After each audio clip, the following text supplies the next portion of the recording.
तर नमस्कार मित्रांनो, संध्याकाळचे वाजलेले आहेत 5 आणि आपण निघलेलो आहोत फिरायला. आणि इकडे बघू शकता आपण बाईक घेऊन आलेला आहे. आणि हा व्ह्यू बघा पाणी पडल्यानंतरचा.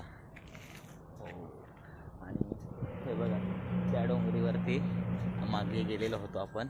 आता चान्स भेटला तर नक्की जाऊ तिथे आणि तिथेच आपण व्ह्यू तुम्हाला दाखवू. सो आता आलेलं आहे बघा, हे लोकेशन किती भारी आहे इकडचं.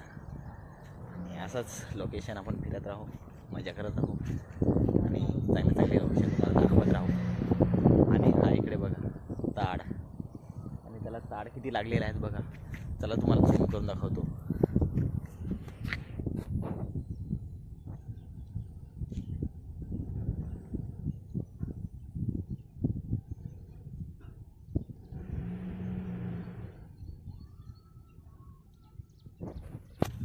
तर कसं बघितलात का, खूपच त्याला ताडगोले लागलेले आहेत. आणि हा चला